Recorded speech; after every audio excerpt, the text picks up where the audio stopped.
ఎన్నికల సంఘం దేశం మొత్తంలో రాజకీయాన్ని మార్చేస్తుంది. చాలా నిర్మోహమాటంగా చెప్తున్నా, నిస్సంకోచంగా చెప్తున్నా, మన రాజకీయంలో చాలా భయంకరమైన లోపాలు ఉన్నమాట వాస్తవం. అలాగే సుప్రీంకోర్టు భారతదేశంలో అవినీతి మొత్తాన్ని అంతం చేస్తుంది. ప్రధానమంత్రి భారతదేశం అందరికీ ఉద్యోగాలు కల్పించేస్తాడు. దేవుడు వచ్చినా చేయలేరు. నేను గెలిస్తే బ్రహ్మాండంగా జరిగింది, నేను అధికారంలో ఉంటే అద్భుతంగా ఉన్నది. ప్రజల్ని సమీకరించడం కష్టం అవుతుంది. ఆ నేపథ్యంలో మన కులంగా మన మతం అనగానే పూనకం వచ్చేస్తుంది. ఆల్రెడీ ఇరాన్ అమెరికా మధ్యలో ఇజ్రాయెల్ మధ్యలో యుద్ధం ఒకటి జరుగుతుంది. మరో పక్క కొంచెం ఆర్థిక మాంద్యం కూడా వస్తోంది. ఈ సంక్షోభం అవకాశంగా మార్చుకున్న మహత్తర అవకాశం.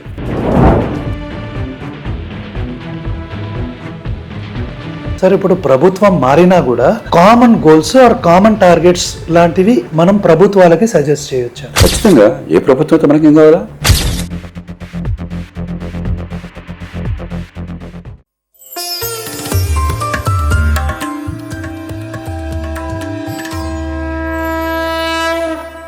ప్రేక్షకులందరికీ నమస్తే. భక్తి క్షణ్ ఛానల్కి స్వాగతం. ఈరోజు మనం ఎవరితో ఇంటర్వ్యూ చేస్తున్నామో ఆ వ్యక్తిని ఇంట్రొడ్యూస్ చేయాల్సిన అవసరం లేదు. తాను లోక్ సత్తా మూమెంట్ స్థాపించిన వాళ్ళు, అలాగే లోక్ సత్తా పార్టీని కూడా స్థాపించారు. అడ్మినిస్ట్రేషన్లో డెమోక్రసీ ఎలా నడవాలి దేశంలో చెప్పిన వాళ్ళు. ప్రస్తుతానికి ఫౌండేషన్ ఫర్ డెమోక్రటిక్ రిఫార్మ్స్ అనే దానికి వ్యవస్థాపకులుగా ఉన్నారు. ఆయనే శ్రీ అండ్ డాక్టర్ అని కూడా చెప్తాను, జయప్రకాష్ నారాయణ్ గారు. సార్ నమస్తే. నమస్తే భాస్కర్. సో సార్, మా భక్తి షన్ ప్రేక్షకులు జనరల్గా భక్తితో పాటు ఇతర విషయాలు, అంటే మన దేశం ఏంటి, ఈ దేశానికి ఉన్న సెక్యులర్ వాల్యూస్ ఏంటి, ఈ దేశం ఎలా నడవాలి, ఎందుకంటే దీని మీద మీరు చాలా రీసెర్చ్ చేసిన వాళ్ళు పెద్దలు. సో మన భారతదేశంలో కూడా ప్రస్తుతానికి మన తెలంగాణలో ముఖ్యంగా ఎస్ఐఆర్ జరుగుతుంది. ఈ ఎస్ఐఆర్ ప్రక్రియని చాలామంది వ్యతిరేకిస్తున్నారు. అంటే ఇది ఒక వర్గం పట్ల అన్యాయం అన్నట్టు చెప్తున్నారు. దీని గురించి మీరేం చెప్తారు సార్? మనం ఒక విషయాన్ని గురించి నిర్ణయానికి వచ్చే ముందు అసలు విషయం అర్థం చేసుకోవాలి. ఓకే. ప్రజాస్వామ్యంలో వయోజన ఓటు హక్కు అనేది ఆధునిక యుగంలో సర్వసామాన్యం. అంటే ఒక వయసు దాటిన తర్వాత, గతంలో 21 ఏళ్ళు ఉండేది, ఇప్పుడు 18 ఏళ్ళు. ఆడమగాని తేడా లేకుండా, కులం మతం ప్రాంతం భేదాలు లేకుండా అందరికీ ఓటు హక్కు అని. కానీ ఓట్లను నమోదు చేస్తారన్నది ఒక్కొక్క దేశంలో ఒక్కొక్క తీరులో ఉంటుంది. ఉదాహరణకి అమెరికా లాంటి దేశాల్లో ఇప్పటికి కూడా ఓటరు తనను తాను నమోదు చేసుకోవాలి. ప్రభుత్వ యంత్రాంగం కానీ ఎన్నికల యంత్రాంగం కానీ వారందరికీ వారు నమోదు చేయరు. ఓకే. మీరు నమోదు చేసుకోవాలి. చాలామంది నమోదు చేసుకోరు. మన దేశంలో అట్లా కాదు. ఎన్నికల సంఘమే అందరి పేర్లు నమోదు చేస్తుంది. రెండోది, ప్రపంచంలో ఏ దేశంలోనూ దాదాపుగా లేనట్లుగా చాలా ఏర్పాట్లు మన దేశంలో గత 30 ఏళ్లుగా చేశారు. గతంలో ఉండే కాదు. ఉదాహరణకి ఓటర్ గుర్తింపు కార్డులు. ఓకే. దాదాపు అందరికీ ఆ కార్డులు అందినాయి. అవును. అలాగే ఓటర్ ఫోటో ఓటర్ జాబితాలో ముద్రించడం నాకు తెలిసి ప్రపంచంలో ఎక్కడా లేదు. ఓకే. ఓటర్ల జాబితాలో మీ ఫోటో ఉంటుంది. అవును. మీ ఫోటో మీ దగ్గర ఉంటే కాకుండా గుర్తింపు కార్డుగా జాబితాలో ఫోటో ఉంటుంది. ఇలా ఎన్నో రకాల ఏర్పాట్లు మన దేశంలో జరిగినాయి. అలాగే మూడోది, ఓటర్ల జాబితాని తయారు చేయడం రకరకాల పద్ధతులు ఉంటాయి. ఉన్నదానిలో మార్పులు చేర్పులు చేయడం, తీసేయాల్సిన తీసేయడం, చేర్చాల్సిన చేర్చడం, లేకపోతే అడపదడప ఈ రకంగా ప్రత్యేకంగా ఇంటెన్సివ్ రివిజన్, లోతుగా పునఃపరిశీలించడం. ఇవన్నీ కాదండి, అసలు అందరి పేర్లు బండి మొట్టమొదటిసారి చూస్తాను ప్రతి ఇంటికి వచ్చి చేయడం. అది పెద్ద మరి కష్టం, సెన్సస్ లాంటిది. ఏదన్నా చేయొచ్చు. కాబట్టి స్పెషల్ ఈ ఎస్ఐఆర్ అన్నది కొత్త విషయం కాదు, గొప్ప విషయం కాదు, మామూలు విషయం. అనేక సార్లు జరిగింది కూడా, సహజంగానే జరిగింది. బహుశా సమస్య ఎక్కడ వచ్చిందంటే, మన దేశం మనకు ఒక దేశమే, ఒకే సంస్కృతి సాంప్రదాయం, ఇన్ని భాషలు ఉన్నా కూడా ఒకే దేశం. కానీ ప్రపంచ దృష్టిలో చూస్తే యూరప్ కంటే చాలా విశాలమైనది, జనాభా రీత్యా చాలా పెద్దది, అంతకుమించి చాలా సంక్లిష్టమైనది. కాబట్టి పరిపాలనా ప్రక్రియ చూసినప్పుడు ఒక 20-30 దేశాలు అనుకోవాలి. ఒక 30 దేశాలు ఉన్నాయనుకుందాం. ఒక్కొక్క ప్రాంతంలో ఒక్కొక్క ప్రత్యేక పరిస్థితులు ఉంటాయి. ఉదాహరణ, ఈశాన్య భారతంలో 80ల దశకంలో, అంటే మీరు వైద్యంలోకి వెళ్ళక మునుపు 84లో నెల్లి మ్యాసకర్ అని జరిగింది. అంటే అక్కడ ఇతర ప్రాంతాల నుంచి తరలి వస్తున్నారు, ఇతర దేశాల నుంచి, బంగ్లాదేశ్ నుంచి కాందిశీకులు తరలి వస్తున్నారు, వాళ్ళకు ఓటు హక్కు ఇచ్చేస్తున్నారు, వాళ్ళకి సంక్షేమ పథకాలు ఇస్తున్నారు అన్న భావంతో అక్కడ స్థానికులంతా ఎదురు తిరగడంతో చాలా భయంకరమైన నరమేధం జరిగింది. దాంతోపాటు అప్పుడు ఎన్నికల్లో నాకు బాగా గుర్తున్నది, అతి తక్కువ శాతం ఓట్లు వేశారు, 5-10% మాత్రమే ఓట్లు వేశారు, ఎన్నికలు బహిష్కరించారు. అప్పుడు అనూహ్యంగా అస్సాం గణ పరిషత్ చెప్పని కాలేజీ కుర్రవాళ్ళంతా మంత్రులు అయిపోయినారు. ఓ. కొత్తగా పార్టీ ఏర్పాటు చేసి ఒక ప్రభుత్వము మంత్రులు. అదేం అసలు అది రాజకీయం అంటే తెలియదు అప్పటిదాకా. అంటే పశ్చిమ బెంగాల్లో ఈశాన్య భారతంలో ఉన్న పరిస్థితులు వేరు. మనకి బంగ్లాదేశ్ ఒకప్పుడు మన దేశంలో భాగం కాబట్టి అక్కడున్న ఆర్థిక సామాజిక పరిస్థితుల వల్ల చాలామంది స్వతంత్రం తర్వాత వలసలు వచ్చిన మాట వాస్తవం. ఎంతమంది అన్నది వివాదాస్పదం. ఒక్కళ్ళు ఒక అంకె చెప్తారు. వాళ్ళకి పౌరసత్వం లేకపోయినా కూడా వాళ్ళని ఓటర్లుగా నమోదు చేసిన మాట చాలా చోట్ల వాస్తవం. కొన్ని పొలిటికల్ ఇష్యూస్ రకరకాల కారణాలు. మరి మన దేశ పౌరసత్వం లేకపోతే మన దేశంలో ఓటర్ కాకూడదని చెప్పన్నది సాధారణ నియమం. అంతే. కాబట్టి అక్కడ ప్రత్యేక పరిస్థితులు ఉన్నాయి. బహుశా మన తెలంగాణలోనో ఆంధ్రప్రదేశ్లోనో తమిళనాడులోనో కర్ణాటకలోనో అంతగా పెద్ద ఇబ్బంది రాకపోవచ్చు. కానీ ప్రభుత్వ యంత్రాంగం అట్లా పనిచేయదు. గుడ్డెద్దు చెలో పడ్డట్టు పోతున్నారు. రథం కదలరు, కదిలితే ఆగదు. ఓకే. కాబట్టి దేశం మొత్తానికి కొన్ని నిబంధనలు రూపొందించేసి గుడ్డిగా అమలు చేస్తున్నట్టు కనిపిస్తుంది. ఇప్పుడు ఏం చేశారంటే 2002 ప్రాతిపదిక తీసుకుని అప్పటికి మీరు ఓట్లుగా నమోదైనట్టయితే ఫలానా చోట మీ పేరును రుజువు చేసినట్టయితే గొడవ లేదు, ఇప్పుడు కూడా ఉంటారు. ఓకే. అలా కాకపోతే ఇప్పుడు కొంచెం మీరు అసలు ఓటర్గా అర్హత ఉందో లేదో ఒకసారి పరిశీలిస్తారు. అది ప్రస్తుతం జరుగుతుంది నాకు అర్థమైనంత వరకు. దాన్ని బహుశా సులభతరం చేయవచ్చు. అంతేగాని ఓటర్ల జాబితాలో ప్రక్షాళన వద్దు అన్నది సరైన వాదన కాదు. ప్రక్షాళన హేతుబద్ధంగా జరగాలి, పౌరులకి తేలిగ్గా అర్థమయ్యే రీతిలో జరగాలి, సులభంగా జరగాలి అన్నది సరైన వాదన. 30 ఏళ్ల క్రితమే 27-28 ఏళ్ల క్రితమే దేశంలో మొట్టమొదటిసారిగా ఈ లోక్సత్తా ఉద్యమం ప్రజాస్వామ్య పీఠం చొరవ తీసుకుని ఆనాటి ఆంధ్రప్రదేశ్లో గ్రామీణ ప్రాంతాల్లో పట్టణ ప్రాంతాల్లో సనత్ నగరం అనుకుంటాను మొత్తం నియోజకవర్గం అంతా కూడా సర్వే చేసాం ప్రతి ఓటర్ని. అలాగే చాలా ప్రాంతాల్లో చేసాం. కర్ణాటకలో, తమిళనాడులో, మహారాష్ట్రలో, పశ్చిమ బెంగాల్లో, ఢిల్లీలో ఇన్ని చోట్ల చేసాం. ఆనాడు ఏం కనిపించిందంటే ముఖ్యంగా నగర పట్టణ ప్రాంతాలలో చాలామంది నమోదు కావాల్సిన లోపు నమోదు కాలేదు. అంతకంటే ఎక్కువ తీసేయాల్సిన పేర్లు తీసేయలేదు. అప్పటి నుంచి మేము వాదిస్తున్నాం ఈ ఓటర్ల జాబితా ప్రక్షాళన చేయాలి. మీరు ఎన్నికల లేఖ ఉద్యమం 1998-99లో ప్రారంభమైంది. దానిలో ఒక చాప్టరు ఓటర్ల జాబితా ప్రక్షాళన. ఇప్పుడు 28 ఏళ్ల క్రితం, 27 ఏళ్ల క్రితం. కాబట్టి ఈ విషయం తెలియని వాళ్ళకి కొత్తగా అనిపిస్తుంది, కానీ ఇది సమస్య ఉన్నది. ఆ ప్రక్షాళన జరిగేది కాస్త అర్థమయ్యేట్టుగా భయభ్రాంతులకు అవకాశం లేకుండా చేస్తే బాగుంటుంది. కానీ అది వద్దనడం అది వివేకం కాదు. అంటే దీన్ని కొందరు రాజకీయం చేస్తూ ఒక మతం మీద దాడి అన్నట్టు చిత్రీకరిస్తే ఇవన్నీ దానిలోకి మనం లెక్కలేదు. అంటే మనకి రాజ్యాంగబద్ధంగా మన దేశంలో కులం, మతం, లింగ వివక్ష లేకుండా అందరికీ ఒకే అర్హతల ప్రకారం ఓటు హక్కు ఉంటుంది. ఏమన్నా పారదర్శకంగా జరగాలి. పొరపాట్లుంటే పైన అప్పీలుకి వెళ్ళచ్చు, ఇంకా నచ్చకపోతే న్యాయస్థలానికి వెళ్ళచ్చు. ఆ ప్రక్రియ అంతా ఉన్నప్పుడు రాజకీయంగా ఏమిటంటే మనకు రోజు ఒకరినొకరు ఆరోపణలు చేసుకోవటం ఉంటుంది. సరే, మన పరిపాలన యంత్రాంగంలో నా అసమర్థత మనకు తెలుసు. ఏ పనిలో అయినా కూడా ఎన్నికల విషయంలో లేకపోయినా అవినీతి మనకు తెలుసు. అంచేత ఇలాంటి ఉన్న సందర్భంలో ఆరోపణలు సహజమే, ప్రత్యారోపణలు సహజమే. కాబట్టి మనం వాటి మీద కాకుండా దృష్టి వాస్తవాల ఆధారంగా ఏ ప్రక్రియను ఏర్పాటు చేశారు, హేతుబద్ధమా కాదా, ప్రజలకు అందుబాటులో ఉందా లేదా, పారదర్శకంగా ఉందా, జవాబుదారితనం ఉందా, దాని ప్రకారం అంచనా వేయాలి. కానీ ఎవరు ఎక్కువ అరిచారన్న దాన్ని బట్టి ఒక విషయాన్ని నిర్ణయం చేయలేము. ఆ మధ్యలో మనకు ఇంకో వార్త వచ్చింది ఏంటంటే సార్, ఎలక్షన్లు జరిగినప్పుడు అంటే కర్ణాటకలో జరిగింది, అలాగే తెలంగాణలో జరిగింది. ఇది జరిగినప్పుడు ఓట్ చోరీ అని కొన్ని పార్టీలు ఒక ఇష్యూని లేవనెత్తాయి. ఇప్పుడు ఓట్లని ఎలా దొంగతనం చేస్తారు అనేది సాధారణ ప్రజలకైతే తెలియదు. పక్షపాత రాజకీయాల్లోకి వెళ్లకుండా ఈ దేశంలో రాజకీయాన్ని, పరిపాలనని నిరంతరం పరిశీలించిన వాళ్ళని అవకండి. ఓటర్ల జాబితా ప్రక్షాళన కోసం కానీ, ఎన్నికల వ్యవస్థల మార్పుల కోసం కానీ, పరిపాలన మార్పుల కోసం కానీ ఈ సంస్థ చేసినంత పోరాటం ఇంకెవరూ చేయాలి. కాబట్టి నేను చాలా నిర్మోహమాటంగా చెప్తున్నా, నిస్సంకోచంగా చెప్తున్నా, మన రాజకీయంలో చాలా భయంకరమైన లోపాలు ఉన్నమాట వాస్తవం. ఎన్నికల్లో ధన ప్రవాహం ఎంత ఉందో తెలంగాణ, ఆంధ్రప్రదేశ్లో తెలుగు ప్రజలకు పూర్తిగా తెలుసు. ఒక అసెంబ్లీ నియోజకవర్గంలో ఒక్కొక్క అభ్యర్థి ప్రధాన పార్టీలకు చెందినట్టయితే 30 కోట్ల నుంచి కొన్ని సందర్భాల్లో 100 కోట్లు పెట్టడం కూడా మనం చూస్తున్నాం. అలాగే కులాల ప్రభావం ఎంత గట్టిగా ఉందో, కులాల పేరుతో సమీకరణ ఎట్లా చేస్తున్నారో, కొన్ని సందర్భాల్లో మతాన్ని ఎలా రెచ్చగొడుతున్నారో, ప్రాంతాన్ని ఎట్లా రెచ్చగొడుతున్నారో మనం చూసాం. ప్రభుత్వాలు చేయాల్సిన పని చేయకుండా ఓటర్లను మభ్యపెట్టడం కోసం, లోపరుచుకోవడం కోసం తాత్కాలికమైన తాయిలాలను ప్రకటించి వశం చేసుకోవటం, దానివల్ల ఆర్థిక వ్యవస్థ చిన్నాభిన్నం కావటం మనం చూస్తున్నాం. ఇవన్నీ భయంకరమైన లోపాలు. కానీ ఎన్నికల నిర్వహణ లోపం కాదు ఇది. రాజకీయ వ్యవస్థలో, రాజకీయ సంస్కృతిలో, ఎన్నికల వ్యవస్థలో లోపాలు ఉన్నాయి. ఎన్నికల వ్యవస్థ వేరు, ఎన్నికల నిర్వహణ వేరు.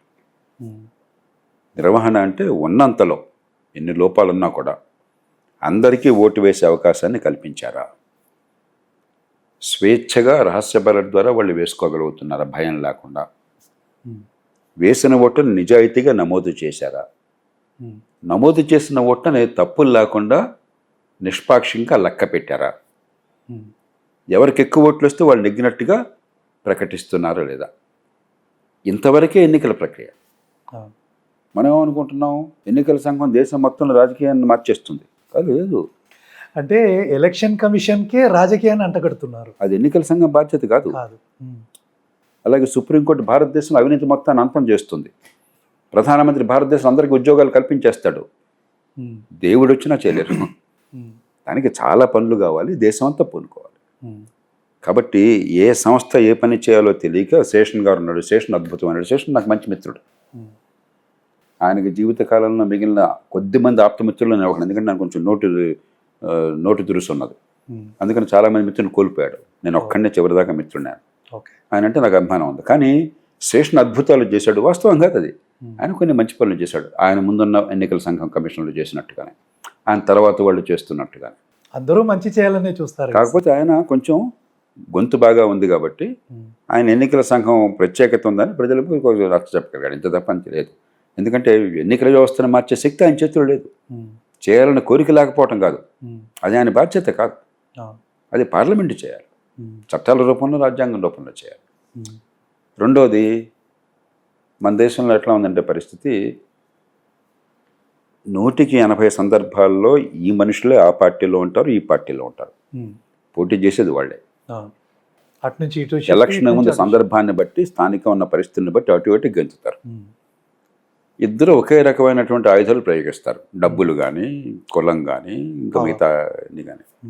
ఎవడో నెగ్గుతాడు ఆ పరిస్థితుల్లో. ఆ మూడ్ని బట్టి ఈ పార్టీ మోజుంటే ఆ పార్టీకి వేస్తారు, ఈ పార్టీ మోజుంటే ఆ పార్టీకి. ఇది జరుగుతుంది మన దేశంలో.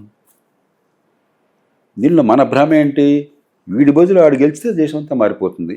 ఏం దీనిలోనూ ఒకే రీతిలో గెలుస్తున్నారు, ఒకే పద్ధతులు పాటిస్తున్నారు. అధికారంలోకి వస్తే ఆటగాళ్ళు మారిస్తే చాలదు, ఆట నియమాలను మార్చాలి. అది మర్చిపోయి ఆటగాళ్ల విషయంలో గొడవపడతాం మనం. మూడో సమస్య ఎక్కడ ఉన్నది? నేను గెలిస్తే బ్రహ్మాండంగా జరిగింది, నేను అధికారంలో ఉంటే అద్భుతంగా ఉన్నది, నేను ఓడిపోతే అన్యాయం జరిగిపోయింది, నేను ప్రతిపక్షంలో ఉంటే దేశం అధ్వానం అయిపోయింది. ఇది చాలా విచిత్రమైన ప్రవృత్తి. మనకు కూడా అలా ఉంటుంది. నా జీవితం అంతా బాగుంటే లోకం అంతా సంతోషంగా అనిపిస్తుంది. అలాగదు. నా వ్యక్తిగత పరిస్థితుల నిమిత్తం లేకుండా చుట్టూ ఉన్న పరిస్థితులు నిష్పాక్షికంగా బేరీజు వేయటం అన్నది నిజమైన మేధావి లక్షణం. అలా కాకుండా నాకు సంతోషంగా ఉంది, నా కుటుంబం బాగుంది, నాకు ఆర్థికంగా బాగుంది, ఆరోగ్యం బాగుంది, దేశం అంతా బాగుంది, నాకు కొంచెం ఏదో పంటి నొప్పో లేకపోతే వేలు నొప్పి వచ్చింది, దేశం అంతా అల్లకొల్లంగా ఉంది అనేది విజ్ఞాన లక్షణం కాదు. మనకి ఇవాళ ఏమైందంటే, నేను గెలిస్తే ఎన్నికలు బ్రహ్మాండంగా జరిగినట్టు, నేను ఓడితే ఎన్నికలు అన్యాయంగా జరిగినట్టు. ఇది అన్ని పార్టీలు కదా, కొన్ని పార్టీలు గతంలో లేదు. గతంలో 1952 నుంచి 90ల దశకం దాకా ఈ మాట ఎవరు అనలా. 90ల దశకం తర్వాత కొందరు మొదలెట్టారు. 90ల దశకం 2000 తర్వాత, ముఖ్యంగా 2000 తర్వాత చంద్రబాబు నాయుడు గారు టెక్నాలజీకి మారిపోయారు. ఆయన ఓడిపోగానే ఈవీఎంలో ఓడిపోయానని చెప్పి సుప్రీంకోర్టు దాకా వెళ్ళాడు ఆయన. ఓకే. జయలలిత గారు ఓడిపోగానే ఆవిడ ఈవీఎంలో ఓడిపోయారని చెప్పి సుప్రీంకోర్టు దాకా వెళ్ళింది ఆవిడ. తమిళనాడులో కెప్టెన్ అమరీందర్ సింగ్, పంజాబ్లో కాంగ్రెస్ ముఖ్యమంత్రి, ఆయన పార్టీ ఓడిపోగానే సుప్రీంకోర్టు దాకా వెళ్ళారు ఈవీఎంలో చెప్పాను. 3 కేసుల్ని నిశ్చితంగా పరిశీలించి సుప్రీంకోర్టు తిరస్కరించింది. ముగ్గురు తర్వాత ఎన్నికల్లో ఢంకా బజాయించి అదే ఈవీఎంలతో గెలిచారు. అప్పుడు ఓటు ఈవీఎం ఏం ప్రాబ్లం, అదే రాష్ట్రాల్లో గెలిచారు, ఢంకా బజాయించి గెలిచారు. ఇది మన దేశంలో చరిత్ర. అందుకని పెద్దగా ఎవరు పట్టించుకోవాలి. ఇటీవల కాలంలో కొంచెం ఈ ధ్వని పెరిగిపోయింది. నేను నిష్కర్షగా చెప్తున్నాను, ఇది అసత్యము, ఇది అవాస్తవము. అడపాదడప స్థానికంగా చిన్న చిన్న పొరపాట్లు జరగొచ్చేంత పెద్ద వ్యవస్థలో. కానీ ఎన్నికల నిర్వహణ చేసేది ఎన్నికల యంత్రాంగం. మనం అనుకుంటున్నాం ఎన్నికల సంఘం ఢిల్లీలో ఉంటే ఒక దేవుళ్ళలాగా వాళ్ళు మంత్రం వేస్తే దేశం అంతా మారుతుంటారు. ఏం లేదు వాళ్ళది. వాళ్ళు ఏదో రాసి పంపిస్తారంతే, ఈ నిబంధనలు పాటించడా, ఈ చట్టం ప్రకారం అని. చేసేదెవరు? మీ తహసీల్దార్లు, మీ గుమస్తాలు, మీ టీచర్లు, మీ మున్సిపల్ కమిషనర్లు, పోలీస్ వ్యవస్థ, మీ పోలీస్ యంత్రాంగం. ఎక్కడుంటారు వాళ్ళంతా? రాష్ట్రాలలో. వాళ్ళని శాసించేది ఎవరు? రాష్ట్ర ప్రభుత్వాలు. భారతదేశంలో 1,00,00,00,000 మంది పరిపాలన యంత్రాంగం మొత్తాన్ని ఏకఛత్రాధిపత్యంగా శాసించి అందరితో ఒకే రకం నడిపించే శక్తి ఒక్క మనిషికి ఉందని చెప్పండి, నాకు దేవుడికి ఉందని చెప్పండి. కష్టం. ఏం మాట్లాడుతున్నాం మనం? ఎలా సాధ్యమవుతుంది? అందులో ఒక రాష్ట్రంలో ఎన్నికలు జరిగితే రాష్ట్రంలో యంత్రాంగం, జిల్లా కలెక్టర్ని ఎవరు వేస్తున్నారు? రాష్ట్ర ముఖ్యమంత్రి వేస్తున్నారు. డిప్యూటీ కలెక్టర్ని ఎవరు ఏర్పాటు చేస్తున్నారు? రాష్ట్ర ప్రభుత్వం ఏర్పాటు చేస్తుంది. తహసీల్దార్ని ఎవరు పెడుతున్నారు? రాష్ట్ర ప్రభుత్వం ఏర్పాటు. ఎస్పీని ఎవరు పెడుతున్నారు? రాష్ట్ర ప్రభుత్వం. ఎస్ఐని ఎవరు పెడుతున్నారు? రాష్ట్ర ప్రభుత్వం. మరి ఢిల్లీలో కూర్చున్నాడు ఏం చేస్తాడు? వాడికి ఏం శక్తి ఉన్నది? అంచేత ఇవన్నీ భ్రమలు. ఎన్ని సందర్భాల్లో అధికారంలో ఉన్న పార్టీలు ఓడిపోలేదు. ఇటీవల కాలంతో సహా గత పార్లమెంట్ ఎన్నికల్లో యూపీలో మరి భారతీయ జనతా పార్టీ అధికారంలో ఉన్నా కూడా అధిక సంఖ్య స్థానాలు కోల్పోయారు. ఎక్కడైతే ఎస్ఐఆర్ జరిగిందో అక్కడ కూడా చాలా చోట్ల బీజేపీ ఓడిపోయింది. మహారాష్ట్రలో కోల్పోయారు. మహారాష్ట్రలో లోక్సభలో బీజేపీ అధిక స్థానాల్లో కోల్పోయింది. అట్లాగే ఎన్నో రాష్ట్రాల్లో జరిగింది. కాంగ్రెస్ పార్టీ తెలంగాణలో గెలిచింది. బీఆర్ఎస్ అధికారంలో ఉంది, జాతీయ స్థాయిలో బీజేపీ అధికారంలో ఉంది. 2 చోట్ల కాంగ్రెస్ అధికారం లేదు. కర్ణాటకలో నెగ్గింది.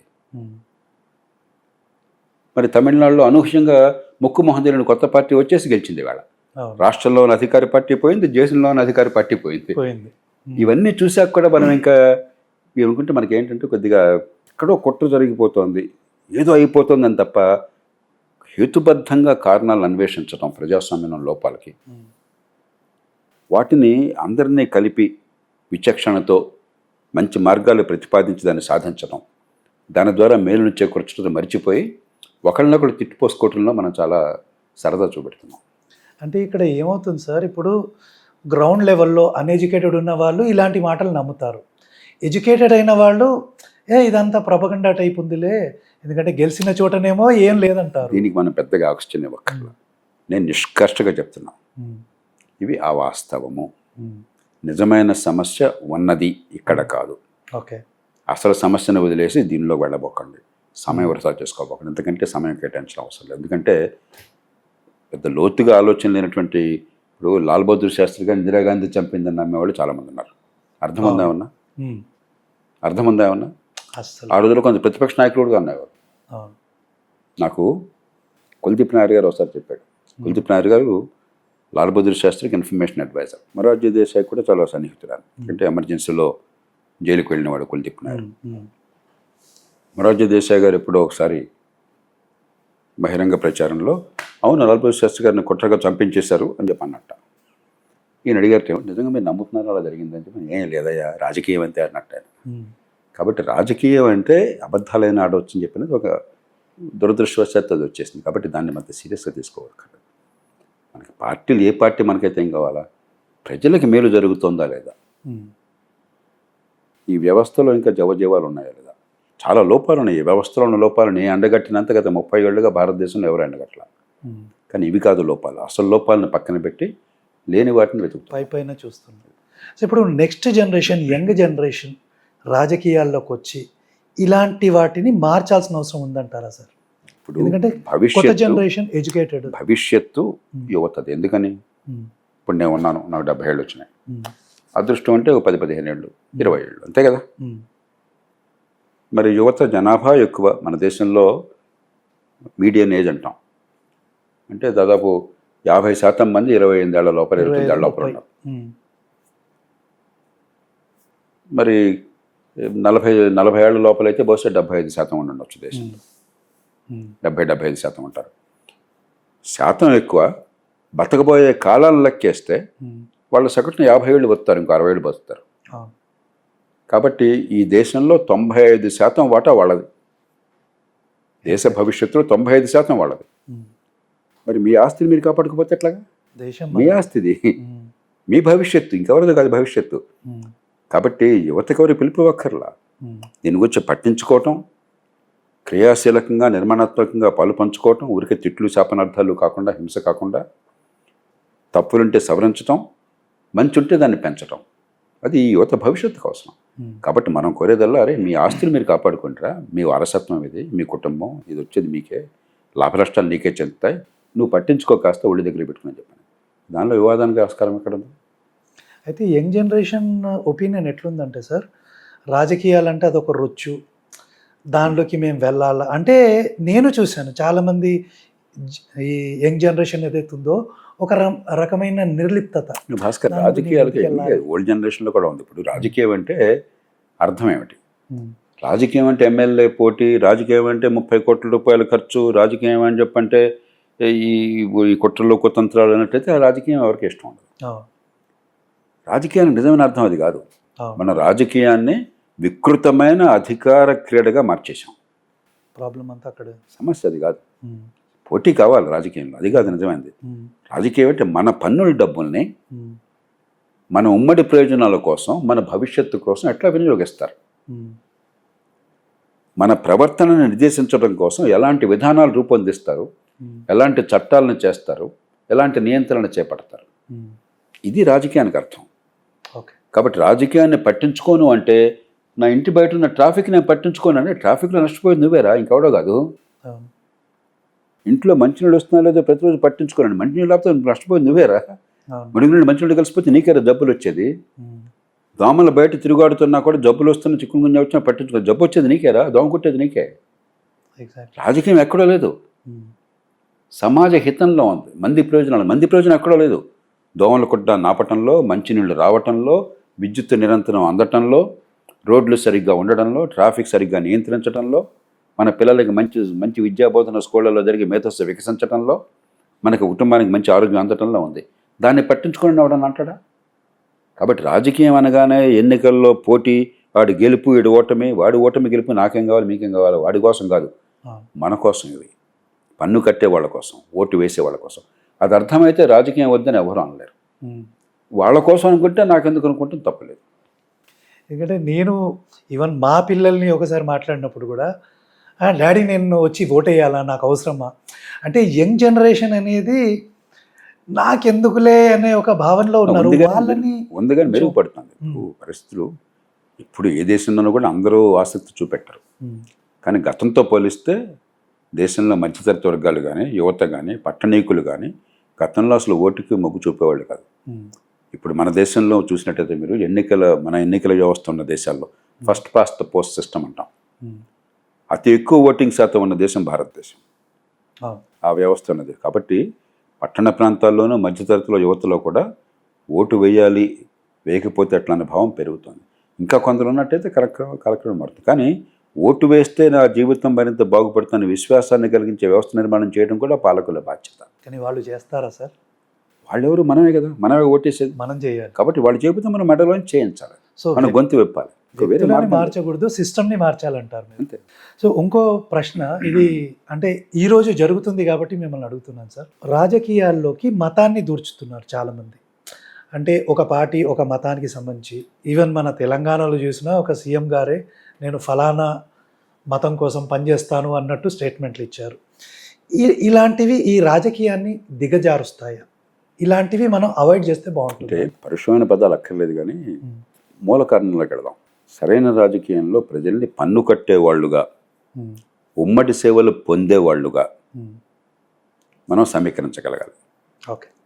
ఎప్పుడైతే మన పన్నులకి మనకు అందే సేవలకి మధ్య సంబంధం తెగిపోయిందో, ఇది బాగా లోతుగా అర్థం చేసుకోవాలి.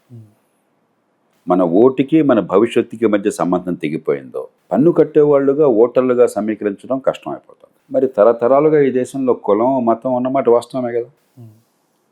గత 900 సంవత్సరాలుగా, కనీసం 850 సంవత్సరాలుగా మహమ్మద్ ఘోరీ ఈ దేశానికి వచ్చిన దగ్గర నుంచి ఇస్లాం మతం ఈ దేశంలో చాలా ప్రాంతాలను ఆక్రమించుకున్నది. సరే, చరిత్రలో చాలా అపశృతులు జరిగిన మాట వాస్తవము. మరి కొన్ని సంస్కృతుల మధ్య సంఘర్షణ వచ్చినప్పుడు కొంత బాధాకరమైన సంఘటనలు ఉంటాయి. కాబట్టి గుండెల్లో గాయాలు ఉంటాయి. ఒక పక్కన అందరూ దేశీయ విభజన నేపథ్యంలో. అంతకంటే ముందు కాలం నుంచి, కొన్ని వేల సంవత్సరాల నుంచి ఈ దేశంలో కులం పేరుతో పుట్టుకతో వివక్ష ఉన్నమాట వాస్తవం.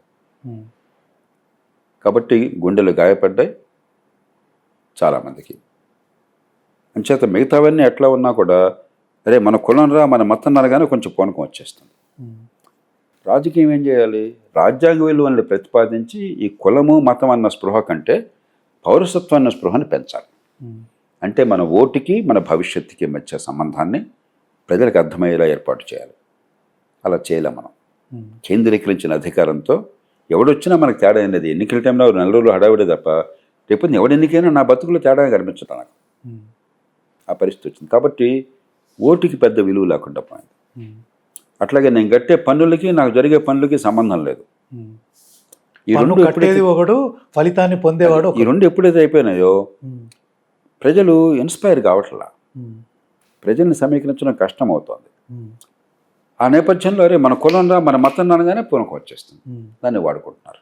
కాబట్టి దీనికి విరుగుడు తిమ్మరసుని అడిగారట, ఓ గీతని చెరపకుండా చిన్న చేయటం ఎట్లాగని. ఏం లేదా పక్కన ఇంకో పెద్ద గీత అని చెప్పాట. ఈ కులం మతం అనేటువంటి గీత కంటే నా భవిష్యత్తు, నా పిల్లల భవిష్యత్తు అనేది పెద్ద గీత కనిపించినట్టయితే, అర్థమైనట్టయితే, దానికి రాజకీయానికి మధ్య సంబంధం ఉన్నట్టయితే అప్పుడు కులం మతం ప్రభావం తగ్గిపోతుంది. పూర్తిగా అంతరిస్తుందే అంటలా. అన్ని సమాజాల్లో అమెరికా ఉంది, క్యాథలిక్కులు ఒక రకంగా, లాటినోస్ ఇంకొక రకంగా, ఈస్ట్ ఏషియా నుంచి వచ్చినటువంటి ఏషియన్లు ఒక రకంగా, భారతీయులు మరో రకంగా, ఇవన్నీ అన్ని దేశాల్లో నల్లజాతి వారు ఇంకో రకంగా. అందరూ అలా ఉండరు, కానీ కొంచెం ఎక్కువ మంది అలా మొగ్గు చూపుతున్న భావంతో వాటిని చేరతీయటం అనేది సహజంగా జరుగుతుంటుంది. అది పెద్ద అసాధారణం కాదు. కానీ వ్యవస్థ పరిణతి చెందిన నాయకత్వం దానికి అతీతంగా పన్ను కట్టేవాళ్ళుగా, ఉమ్మడి సేవలు అందేవాళ్ళుగా, పౌరులుగా సమీకరించి ఏర్పాటు చేసినట్టయితే ఈ అపశృతులు తగ్గు. సో మీరు ఒక మాట వాడారు సార్, కులాలు ఉన్నాయి, వివక్ష ఉంది అని. నేను చేసిన కొంచెం రీసెర్చ్లో అలాంటిది ఉన్నట్టు నాకేం పెద్దగా అనిపించలేదు. మీకేమైనా ఉంటే మీరు ఎప్పుడైనా మళ్ళీ ఇంటర్వ్యూ తీసుకున్నప్పుడు దాని గురించి మాట్లాడుకుందాము. మన సంకల్పం వేరు, వాస్తవం వేరు. ఈ దేశంలో శతాబ్దాల పర్యంతం తరతరాలుగా కేవలం ఫలానా తల్లి గర్భాన బిడ్డ పుట్టిందన్న కారణంగా ఎన్నో అవకాశాలు అందకుండా పోయినన్నమాట వాస్తవం. దానికి ఎవరో వాళ్ళని తిట్టడం కాదు, ప్రతి సమాజంలో అలా జరిగినాయి. భారతీయ సమాజంలో కాదు, ఉదాహరణ మహిళల్ని అణిచివేయనే సమాజం ప్రపంచంలో లేదు పురాతన కాలంలో. ఆధునికతలు వచ్చిన గురించి మనం మారుస్తున్నాం దాన్ని. కాబట్టి ఇది ప్రత్యేకంగా మనల్ని మనం తిట్టుకోవాల్సిన అవసరం లేదు, అలాగే మనల్ని మనం గొప్పగా చెప్పుకోవాల్సిన అవసరం లేదు. మానవ సమాజం ముందుకు నడుస్తోంది.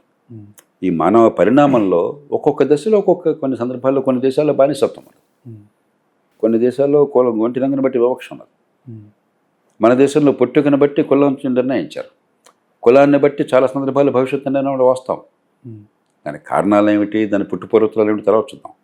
కానీ పర్యవసానాలు వాస్తవం. అది ఉన్నప్పుడు కొంత ఆందోళన, కొంత ఆవేదన వాస్తవం. ఆ నేపథ్యంలో అర్థం చేసుకో. అంతేగాని మనం ప్రతిదానికి మనం ఎక్కువగా లోతుకి వెళ్ళి దానికి ఒక డిఫెండ్ చేయక్కర్లేదు, లేకపోతే దాన్ని గతం నాస్తి. ఇప్పుడు భవిష్యత్తు నిర్మాణం చేస్తాం. సో ఇప్పుడు మనకు ఆల్రెడీ ఇరాను, అమెరికా మధ్యలో, ఇజ్రాయెల్ మధ్యలో యుద్ధం ఒకటి జరుగుతుంది. మరోపక్క కొంచెం ఆర్థిక మాంద్యం కూడా వస్తుంది. మరోపక్క దాని మీద పాలిటిక్స్ చేస్తున్నారు కొందరు. రీసెంట్గా నీట్ పేపర్ లీక్ అవ్వడము అది దురదృష్టకరమే, కానీ దాన్ని పొలిటిసైజ్ చేసి ఒక కొత్త పార్టీ, ఆన్లైన్గా ఒక పార్టీ వచ్చేసి వాళ్ళు ఏదో ప్రొటెస్ట్ కూడా చేస్తున్నారు. ప్రాబ్లం అంతా ఏంటి సార్, ఒక పార్టీని తిట్టడం వేరు, ఒక నాయకత్వం ఉంది మనకు, ఒక ప్రైమ్ మినిస్టర్ ఉన్నాడు, ఆయనను తిట్టవచ్చు.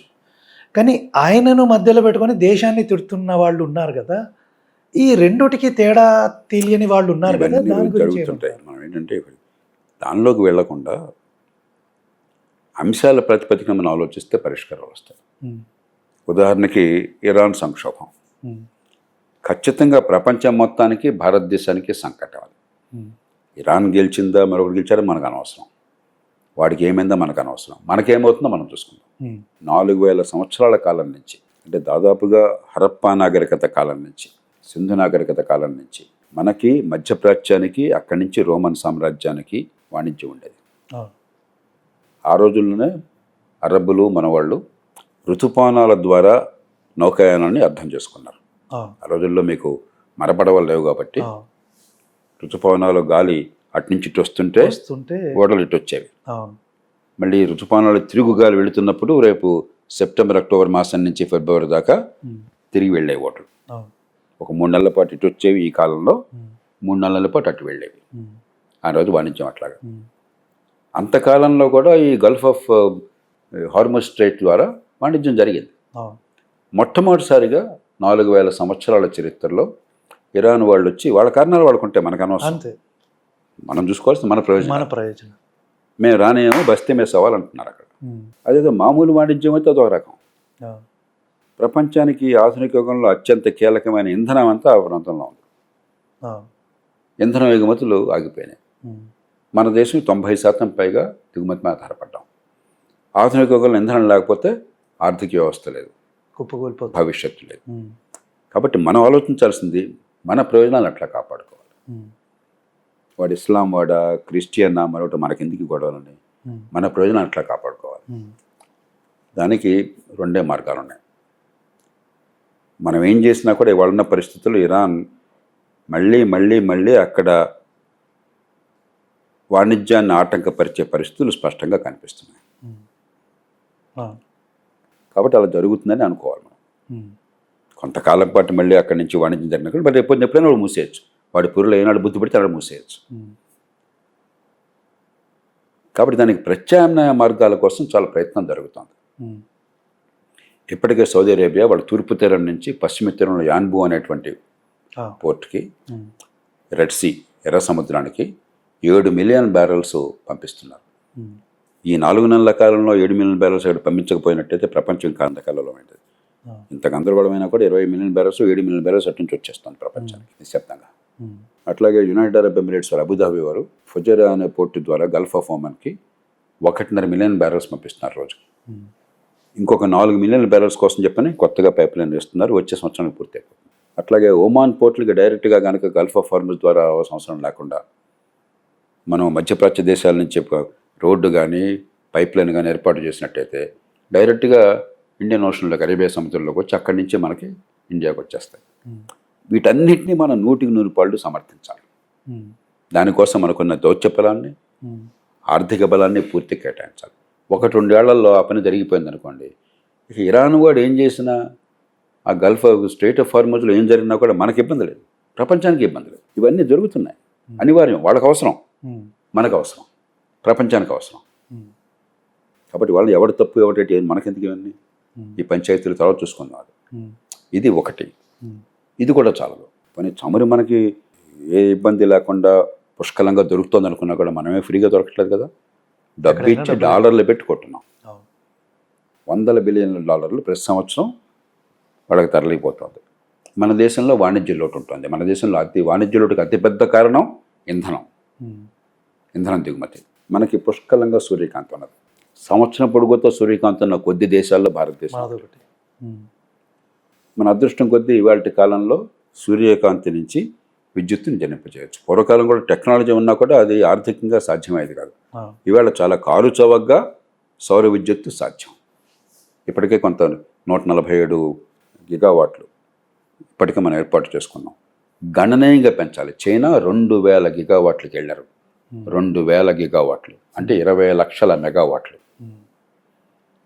మనం 143, 150,000లో ఉన్నాం. తేలిగ్గా 7-8 లక్షలు, 10 లక్షలకి వెళ్ళడం సాధ్యం, అవసరం.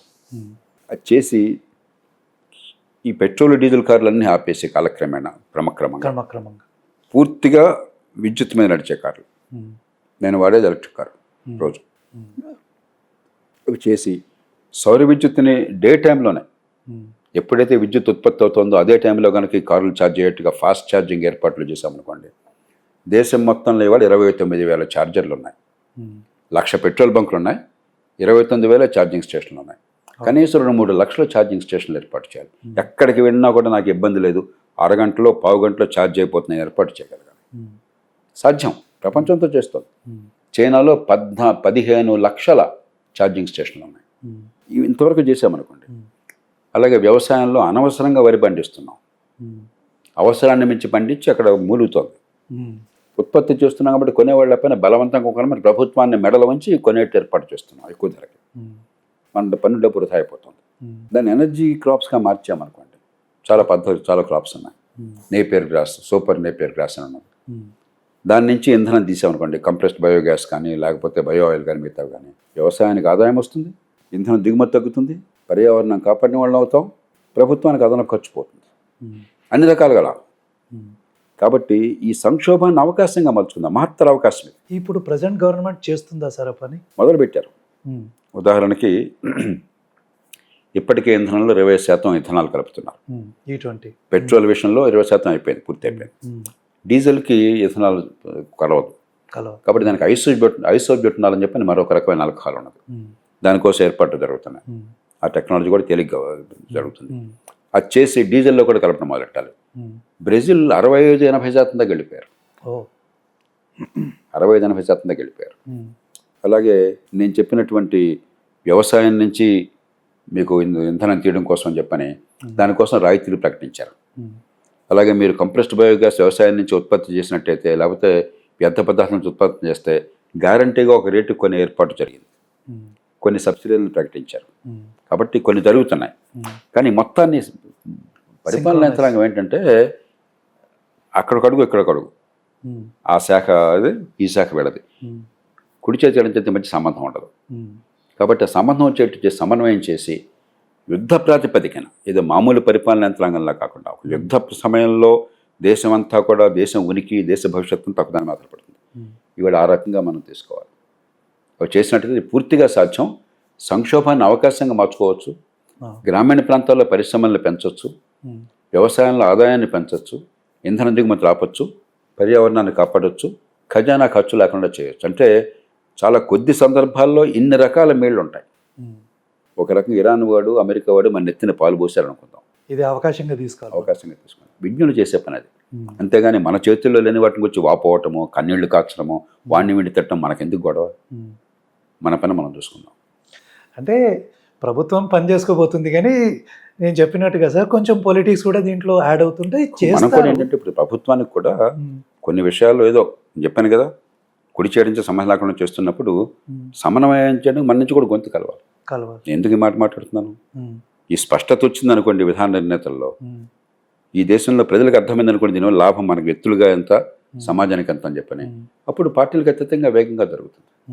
సో బిజినెస్ ఆఫ్ ఈజ్లో కొంచెం భారతదేశం ముందుకెళ్తే ఇవన్నీ ఈజీ అవుతాయంటారా? దానిలో అనుమానం ఏమాత్రం లేదు. కానీ మనకేంటంటే మన డిఎన్ఏలోనే స్వతంత్రం వచ్చిన నాటి నుంచి సోషలిజం ప్రవేశపెట్టారు. సోషలిజం అంటే అందరికీ అవకాశాలు అని కాకుండా, అందరికీ హుందాతనం అని కాకుండా, ప్రతిదాన్ని నియంత్రించటము, ప్రతిదానికి ఒక పర్మిట్ తీసుకుని ఏర్పాటు చేయటము, ప్రజల్ని బెచ్చగాళ్ళని చేయటము, ఒక లైసెన్స్ రాజ్యం సృష్టించడము. అందుకే లైసెన్స్ పర్మిట్ కోటా రాజ్యం అని చెప్పన్నాం మనం. అలా తయారైంది. కానీ ఇప్పటికి కూడా కొంత లైసెన్స్ రాజ్యాన్ని తగ్గించినా కూడా ఇప్పటికి కూడా మన మానసిక ప్రవర్తన లైసెన్స్ రాజ్యం చుట్టూ తిరుగుతుంది, పరిపాలన యంత్రాంగం ఉన్నవాడు కానీ బయటవాడు కానీ. అంచేత ఈజ్ ఆఫ్ డూయింగ్ బిజినెస్ అని కొన్ని రంగాల్లో కొన్ని చోట్ల జరుగుతుంది. కానీ వాస్తవం ఏంటంటే ఏ రాష్ట్రానికి పోయినా కూడా నిజాయితీగా మాట్లాడుకుందాం. తెలంగాణ కావచ్చు, ఆంధ్రప్రదేశ్ కావచ్చు, కర్ణాటక కావచ్చు, తమిళనాడు కావచ్చు, మరో రాష్ట్రం కావచ్చు, లంచం లేకుండా పని జరగదని నానుడైపోయింది. నిజాయితీగా మాట్లాడుకుందాం. ఏ పార్టీ అధికారంలో ఉన్నా సరే రోజువారీగా లంచం లేకుండా డిజిటల్ టెక్నాలజీ వల్ల ఏ పనులు ఏమన్నా ఉంటే జరుగుతాయి తప్ప, పొరపాటున మీ బర్త్ సర్టిఫికేట్లో పేరు సరిగ్గా పడలేదనుకోండి, తప్పడింది అనుకోండి, లేకపోతే మీ ఆధార్ కార్డులో మీకు డేట్ ఆఫ్ బర్త్ సరిగ్గా తప్పడింది అనుకోండి, మీ ల్యాండ్ రికార్డులో మీ నాన్నగారి పేరు మీ పేరు సరిగ్గా స్పెల్లింగ్ సరిగ్గా రాలేదు అనుకోండి, లేదా సర్వే నెంబర్లో ఒక అంకె టైపింగ్ తప్పడింది అనుకోండి, లంచం లేకుండా మార్చుకోలేదు. నేను ఛాలెంజ్ చేస్తున్నాను, ఉన్నాను సార్, ఇది వాస్తవం. ఇష్యూస్ ఉన్నాయి. కాబట్టి ఇలా ఉన్నంతకాలం అవరోధాలు ఉంటాయి.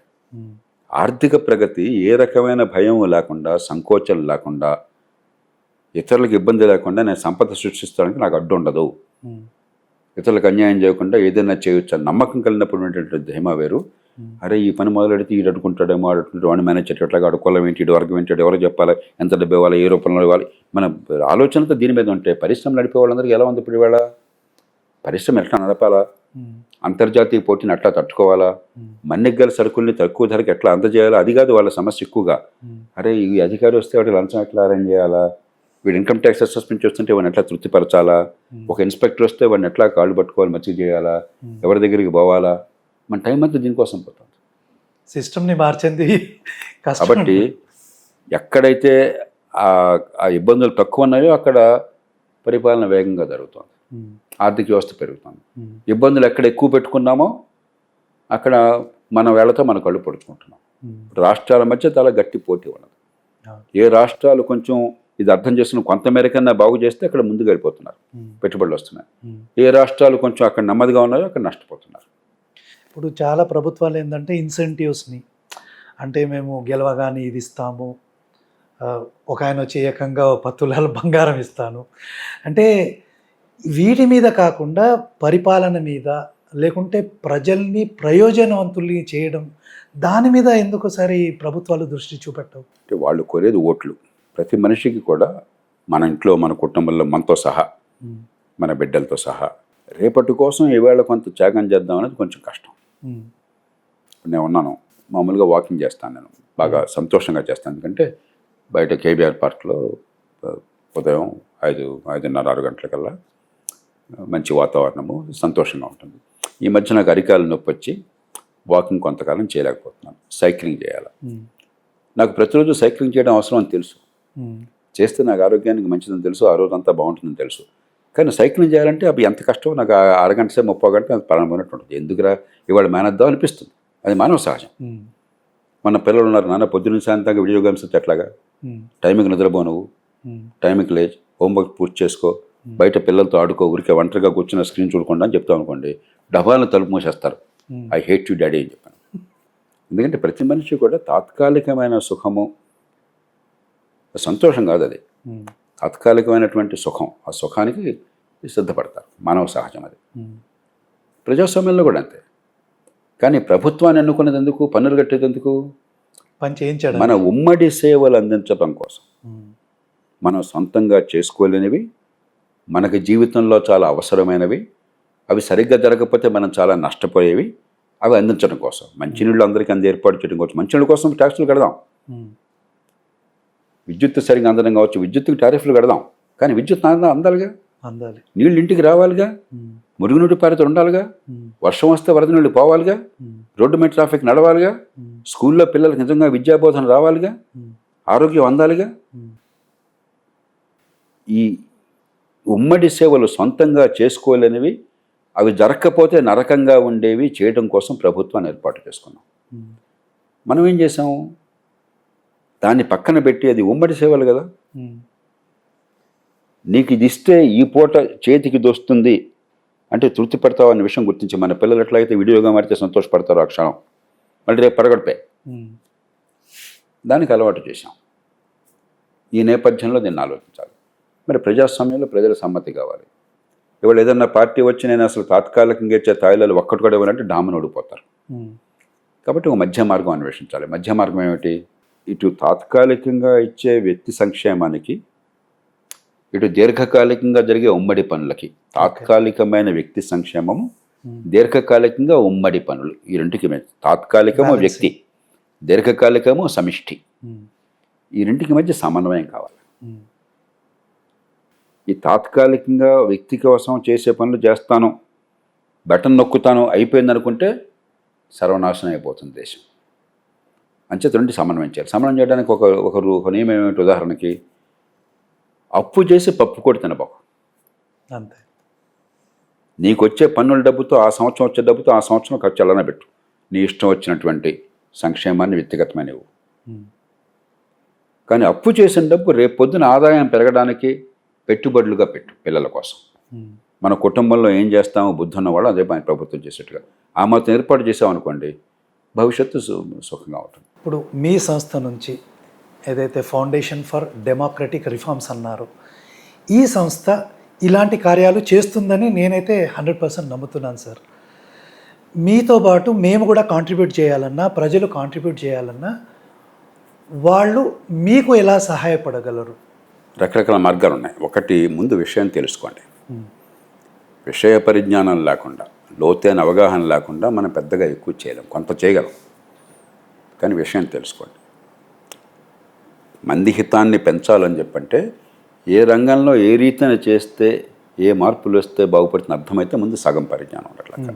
ఇప్పుడు మనం చేస్తున్నంత ప్రయత్నం ప్రాబ్లమ్ని ఐడెంటిఫై చేయడం, ప్రాబ్లం విషయం అర్థం ఐడెంటిఫై చేయడం, పరిష్కారాన్ని అన్వేషించడం. అలా నేర్చుకోవడానికి ఒకటి ఈ రకంగా చర్చలు, వీడియోలు వగైరాలు, ఇంటర్న్షిప్ ప్రోగ్రామ్స్ ఉన్నాయి.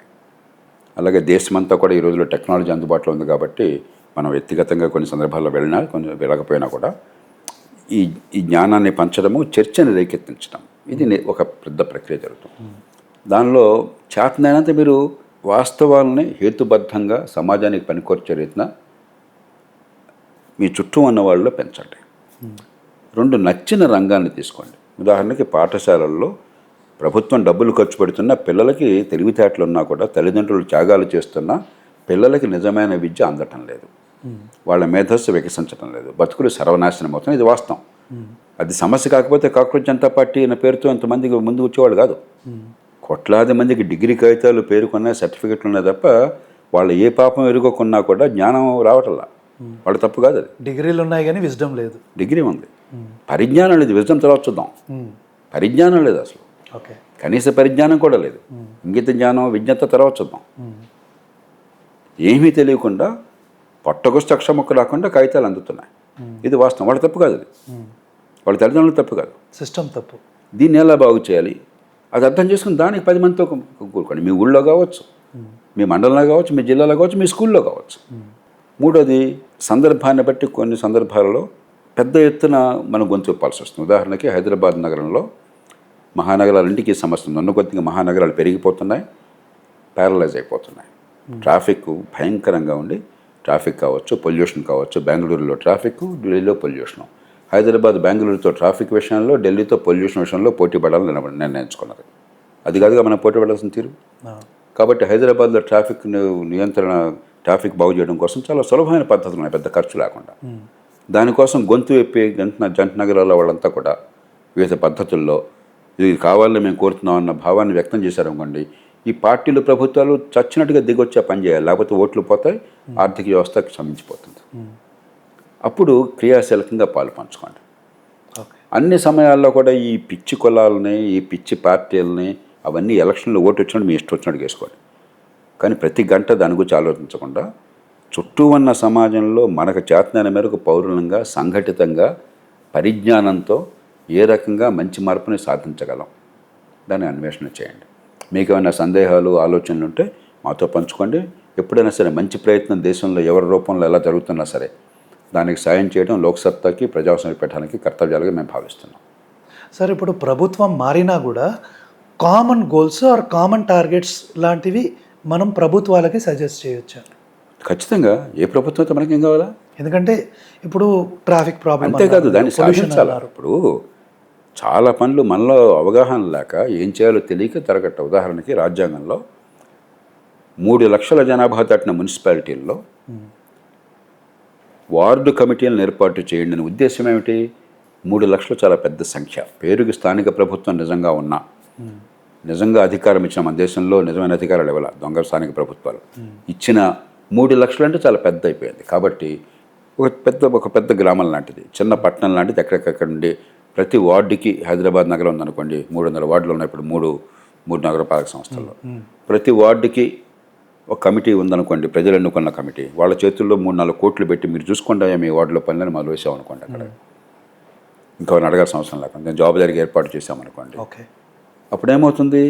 మీరు ఎవరినో ఆశ్రయించక్కర్లా, మీ పన్నుల మీ దగ్గర ఖర్చు అవుతుంది. రాజ్యాంగంలో ఏర్పాటు జరిగింది కానీ అమలు కావట్లే. ఇది అర్థం చేసుకుని మీరు గొంతు విప్పండి, ఎందుకు సాధించు చూద్దాం. రేపు పొద్దున వాళ్ళకి ఎన్నికల్లో మీ ఓటు కావాలి హైదరాబాద్లో. ఎందుకు చేయరు?